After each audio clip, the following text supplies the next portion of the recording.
오늘 우리에게 주시는 하나님의 말씀은 신명기 34장 1절에서 12절까지의 말씀입니다.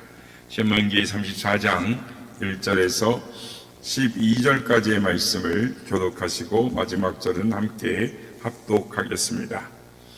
모세가 모압 평지에서 느보산에 올라가 여리고 맞은편 비스가 산 꼭대기에 이르매 여호와께서 길앗 온 땅을 단까지 보이시고 또 온 납달리와 에브라임과 므낫세의 땅과 서해까지의 유다 온 땅과 네겝과 종려나무의 성읍 여리고 골짜기 평지를 소알까지 보이시고 여호와께서 그에게 이르시되 이는 내가 아브라함과 이삭과 야곱에게 맹세하여 그의 후손에게 주리라 한 땅이라.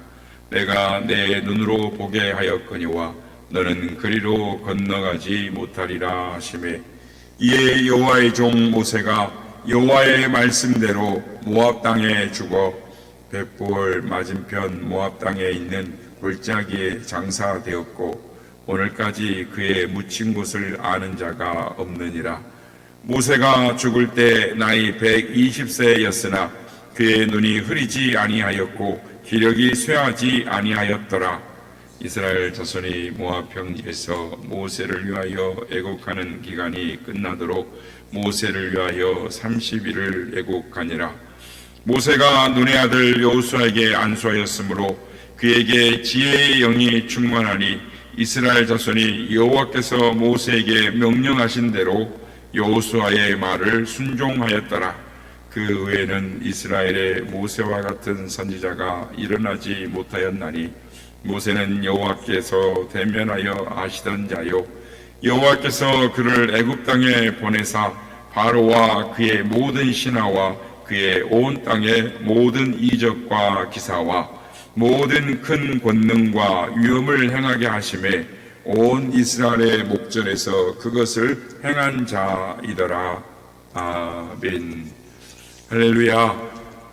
오늘도 우리와 함께 하신 주님을 찬양합니다. 새벽을 깨워 기도의 향연으로 나오신 모든 성도님들께 하나님의 은혜와 평강이 함께 하시기를 기원드립니다. 모든 여행은 목적지가 있습니다. 그래서 목적지에 가까이 다가가면 기쁨과 흥분을 감추지 못하는 것이죠. 모세는 드디어 이 광야 여행 40년을 마치고 목적지 느보산에 올랐습니다. 그토록 보고 싶었던 약속의 땅, 하나님께서 주시겠다고 하셨던 젖과 꿀이 흐르는 가나안 땅을 보게 되었습니다. 꿈에도 그리던 약속의 땅을 바라보는 이 모세의 두 눈에는 아마 눈물과 감동이 있었을 것입니다. 아마 눈에는 눈물이 글썽이고 아마 흘러내렸을지도 모르겠습니다. 그 누보산은 이 지중해 해수면으로부터 792m 이렇게 솟아 있습니다. 그리고 사해 해수면, 사해 해면으로부터는 1180m 이렇게 솟아 올라 있습니다. 그러니까 높은 곳에 위치해 있는 것이죠.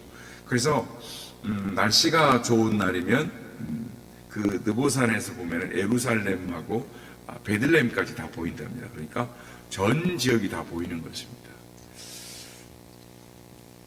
그런데 모세는 거기까지입니다. 하나님이 모세를 거기서 하늘나라로 데려가셨습니다. 그토록 들어가고 싶었던 땅, 그토록 보고 싶었던 그 땅을 눈앞에 두고 하나님이 그를 데려가십니다. 그가 병들었습니까? 아닙니다. 오늘 보면 7절 말씀을 보면 모세가 죽을 때 나이 120세였으나 그의 눈이 흐리지 아니하였고 귀력이 쇠하지 아니하였더라. 그런데 하나님은 매정하게 모세의 인생을 거기서 마감시켜 주셨습니다. 여기까지 하고 하늘나라로 데려가셨습니다. 그러니까 눈이 흐리지 않았습니다. 기력이 쇠하지 않았습니다. 건강한 모세였습니다. 그런데 왜 하나님은 그를 요단강을 건너가기 전에 느보산에 올라가게 하셨을까요? 참으로 아쉽고 궁금합니다. 우리가 모세였다면 하나님께 한번 호소했을지도 모르겠습니다. 하나님, 한 번만, 한 발만 그 땅을 딛게 해주세요. 여기까지 왔는데 바로 눈앞인데 한 번만 그 땅을 밟게 해주시면 안 되겠습니까? 그냥 가기는 좀 아쉽습니다. 이렇게 했을지 모르겠습니다. 그런데 모세는 그렇게 호소를 하지 않습니다. 여러분, 왜 하나님은 건너가게 하시지 않고, 요단을 건너가게 하시지 않고 데리고 가셨을까요? 여기에 우리가 생각해야 할 하나님의 깊은 뜻이 있습니다. 오늘 시간에는 하나님의 깊으신 뜻을 묵상함으로 은혜를 받고자 합니다. 하나님은 사명을 마치면 데려가시는 분이십니다. 모든 사람은 하나님께서 이 땅에 보내실 때에 우리에게 사명을 주어서 이 땅에 보내십니다. 그래서 우리는 그 사명을 받고 이 세상에 태어나는 것입니다. 그 사명이 사람마다 다 다릅니다. 시한이 다 다릅니다. 그런데 중요한 것은 사명이 끝나면 하나님은 미련 없이 그를 데려가신다라는 것입니다. 오늘 보면 4절에서 6절 말씀입니다. 여호와께서 그에게 이르시되 이는 내가 아브라함과 이삭과 야곱에게 맹세하여 그의 후손에게 주리라 한 땅이라. 내가 내 눈으로 보게 하였거니와 너는 그리로 건너가지 못하리라 하시매 이에 여호와의 종 모세가 여호와의 말씀대로 모압 땅에서 죽어 벳볼 맞은편 모압 땅에 있는 골짜기에 장사되고 오늘까지 그의 묻힌 곳을 아는 자가 없느니라. 모세의 인생은 여기까지인 것입니다. 성도 여러분, 우리의 인생은 어디까지일까요? 우리도 거기까지입니다. 우리의 사명이 끝나는 거기까지인 것입니다. 모세의 사명은 이스라엘을 권하여 약속의 땅까지 인도하는 것, 그것이 사명이었습니다. 그래서 하나님은 그 일을 감당하도록 정치적인 능력을 갖추어 잘하도록 하셨습니다. 그러니까 지도력이 있어야 이스라엘 백성들을 데려가지 않겠습니까? 애굽에서 이스라엘 백성의 아들로 모세는 태어났습니다. 당시 바로 왕의 명령으로 이스라엘에서 태어난 모든 남자는 하숫가에 버려져 악어의 먹이로 죽어야 했습니다. 어쩔 수 없이 모세의 어머니도 모세를 갈대 상자에 넣어 버리게 됐습니다. 그런데 우연을 가장한 하나님의 섭리를 통해 애굽의 공주의 아들로 자라게 하셨습니다.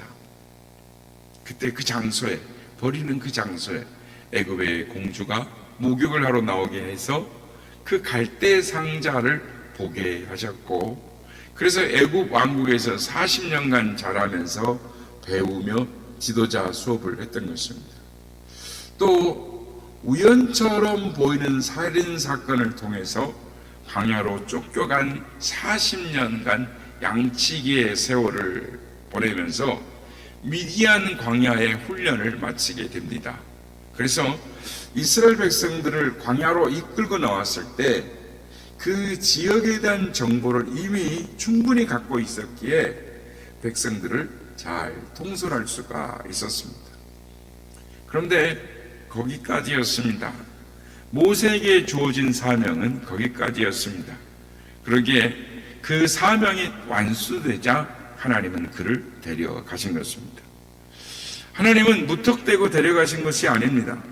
9절 말씀을 보면 모세가 눈의 아들 여호수아에게 안수하였으므로 그에게 지혜의 영이 충만하니 이스라엘 자손이 여호와께서 모세에게 명령하신 대로 여호수아의 말을 순종하였더라. 모세는 여호수아를 지도자로 세워서 백성이 흔들리지 않도록 해놓고, 즉 지휘권을 넘겨주고 떠났습니다. 모든 백성이 보는 앞에서 공식적인 자리에서 위임식을 통해 안수를 해서 세워줍니다. 그때 하나님이 주신 지혜의 영이 여호수아에게 충만하게 임하게 됩니다. 여호수아를 지도자로 세워놓고 모세는 아무런 흔적도 없이 떠납니다. 느보산의 어느 골짜기에 매장이 되었지만 아무도 모르는 것이죠. 6절 말씀입니다. 벳볼 맞은편 모압 땅에 있는 골짜기에 장사되었고 오늘날까지 그의 묻힌 곳을 아는 자가 없느니라. 그의 묻힌 곳을 아는 자가 없느니라 라는 말은 깨끗이 떠났다라는 것입니다. 제가 보기에는 하나님께서 모세의 시신을 치웠을 거라고 생각이 됩니다. 그러니까 그가 어느 골짜기에 어느 무덤에 묻혔다라고 한다면은 사람들이 아마 그 무덤을 찾아가느라고 거기서 이 경배를 드리느라고 난리를 쳤을 것입니다. 그러나 그는 사라지는 것입니다. 깨끗하게 사라졌습니다. 왜일까요? 그게 하나님을 위한 길이고 여호수아를 위한 길이었기 때문입니다. 그래서 후계자 여호수아를 중심으로 온 백성이 하나 되어서 요단을 건너고 가나안 땅을 정복하는 것입니다. 모세는 가나안 정복의 새로운 시대가 열리도록 준비시켜 놓고 떠난 것입니다. 그렇습니다. 바라기는 우리도 세상을 떠날 때 인생을 정리해 놓고 앞길을 준비하고 사명을 다 감당하고 떠나시는 우리 모두가 되시기를 예수님의 이름으로 축복합니다. 성도 여러분, 모세를 보십시오. 모세는 어느 날 갑자기 죽음을 당한 것이 아닙니다. 그는 자기 사명이 어디까지인 줄을 알았습니다. 그래서 그 죽음을 잘 준비하고 있다가 주님이 가자 하시니 멋지게 떠났던 사람 모세입니다. 어떤 분은 모세가 가나안 땅에 들어가지 못한 것은 옛날 그러니까 반석 위에서 물을 내게 할 때 여러 번 이 반석을 쳐서 하나님의 진노를 샀기 때문이다라고 말하는 분도 있습니다. 물론 틀린 말이 아닙니다. 모세가 모세를 향해서 이 원망과 불평의 말을 합니다. 그래서 모세가 백성들의 말에 화가 났습니다. 그래서 하나님이 시킨 대로 백성들을 반석 앞에 불러놓고 큰 소리를 칩니다. 그때 그가 큰 실수를 합니다. 민수기 20장 10절 이하의 중반절에 보면 모세가 그들에게 이르되 반역한 너희여 들으라. 우리가 너희를 위하여 이 반석에서 물을 내려 하고 모세가 그의 손을 들어 그 지팡이로 반석을 2번 치니 물이 많이 솟아나므로 회중과 그들의 짐승이 마시니라. 이 사건도 모세가 요단을 건너지 못한 이유 중에 하나가 될 것입니다. 그러나 더 중요한 것은 모세의 사명이 거기까지이기 때문인 것입니다. 그러니까 그 반석 사건 때문에 죽이신 것이 아니다라는 것입니다. 그러니까 반석 사건이 못 들어가는 이유는 되어도 죽이실 이유는 안 된다라는 것입니다. 성도 여러분, 우리가 화내며 소리치는 실수를 할 수 있습니다. 우리가 하나님의 사명을 감당하다가 모세처럼 큰 실수를 하실 수 있습니다. 그렇다고 하나님이 죽이십니까? 하나님은 우리를 죽이시는 분이 아니십니다. 모세를 그 느보산에서 데려가신 더 큰 이유는 사명이 끝났기 때문인 것입니다. 이 이야기는 너무나 잘 알려진 이야기인데요. 어느 영국의 한 시골에서 아프리카인을 위한 의료 선교와 이 의료 사업을 위해서 헌금을 하고 있었습니다. 그래서 그때 헌금은 우리가 담는 이런 그릇, 이런 헌금 보자기 같은 게 아니고 좀 달라요. 그러니까 세수대 모양처럼 이렇게 넓게 퍼져 있습니다. 그래서 사람이 이렇게 넣으면은 얼마를 넣었는지 다 보입니다. 그러니까 그 헌금대가 이렇게 돌면 사람들이 거기다 헌금을 하는 것이죠. 그러니까 세수대처럼 보이는데 한 소년 앞에 이 헌금대가 딱 갔을 때 그 소년이 그 세수대와 같이 생긴 헌금대위로 탁 들어가고 주저앉았습니다. 그러니까 사람들이 이게 무슨 짓이냐 하고 다 나무랬는데 소년이 저는 돈이 없으니 제 몸을 바치겠습니다. 이렇게 말을 한 것이죠. 제 몸을 바쳐서 헌신하겠다고 했던 그 청년이 바로 우리가 잘 아는 맨 먼저 최초로 아프리카 선교사로 나갔던 리빙스턴인 것입니다. 리빙스턴이 선교를 하다가 아프리카에서 몇 년 동안 연락이 안 됩니다. 사라져버린 거죠. 실종이 된 겁니다. 그래서 미국의 뉴욕 신문에서 탐험가인 스탠리를 시켜서 리빙스턴이 죽었는지 살았는지 한번 찾아봐라 이렇게 시켰습니다. 그가 리빙스턴을 찾아서 갔는데 보니까 리빙스턴이 심한 열병을 앓고 있었습니다. 그래서 스탠리가 그에게 아프리카를 떠나서 잠시 요양을 좀 하시죠 라고 권면을 했더니 리빙스턴이 하는 말이 아닐세 나는 내 일을 끝내야 되네 라고 하는 것입니다. 스탠리가 떠난 이틀 후에 리빙스턴이 그의 일기장에 이렇게 기록합니다. 나의 주님, 나의 생명, 나의 모든 것 되시는 예수여, 나는 또다시 당신에게 모든 것을 바칩니다. 이 글이 아프리카 말라위에 있는 그 리빙스턴 기념관의 그 생유리 스테인글라스 이렇게 쭉 되는 위에 이 일기장에 썼던 글귀가 기록이 되어 있다라고 합니다. 리빙스턴은 죽기까지 아프리카 사람들에게 복음을 전하다가 죽기까지 힘을 썼던 사람입니다. 사명을 감당한 것이죠. 성도 여러분, 우리의 사명, 여러분의 사명은 무엇입니까? 사명을 깨달으면 그 사람의 삶이 달라지는 것입니다. 예배가 사명인 사람은 몸이 아파도 예배를 드립니다. 목사는 주일날 교회를 갈까 말까 고민하지 않습니다. 왜요? 사명이기 때문입니다. 그게 자기 사명인 줄 아는 사람은 어떤 것도 장애물이 되지 못하는 것입니다. 예배가 사명인 사람은 비가 오면 갈까 말까 고민하지 않습니다.